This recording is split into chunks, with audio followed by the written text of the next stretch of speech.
విజయనగరం జిల్లా భోగాపురంలోని మిరాకిల్ కళాశాలలో నిర్వహించిన డిజిటల్ సదస్సు 2024 కార్యక్రమానికి మంత్రి కొండపల్లి శ్రీనివాస్ హాజరయ్యారు. ప్రస్తుత తరుణంలో సాంకేతికత అనేది శరవేగంగా అభివృద్ధి చెందుతోందని మంత్రి కొండపల్లి అన్నారు.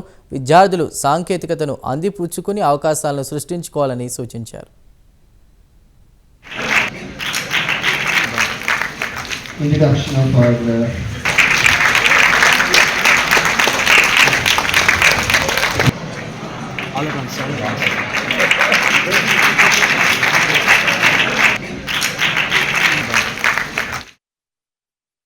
టెక్ టాక్ మీద మిరాకిల్ కాలేజ్ స్టూడెంట్స్ గ్యాదరింగ్కి ఇక్కడ జరగడం జరిగింది.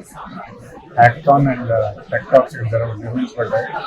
దీంట్లో ప్రధానంగా ఏంటంటే టెక్నాలజీ గురించి ఎలాగా స్టూడెంట్స్ ప్రాస్పర్ చేయాలి, ఎలాగ ఆలోచించాలని ఎక్కువగా డిస్కషన్ జరిగింది.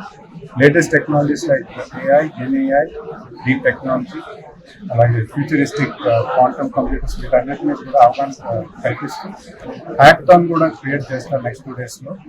దీంట్లో ప్రధానంగా ఏంటంటే ఒక పరిచయ వేదిక అని పిలిచారు. స్టూడెంట్స్ అందరితో కొంచెం ఇంటరాక్షన్ అయింది. It's very good thing that Miracle system is doing. It's only institution where which has an industry besides. వాళ్ళ ల్యాబ్స్ కూడా ఇక్కడ స్టూడెంట్స్ లెర్నింగ్ కూడా చాలా హెల్ప్ అవుతుంది అనుకున్నాను. So definitely a good campus that the students could learn. Tech talk మీద Miracle college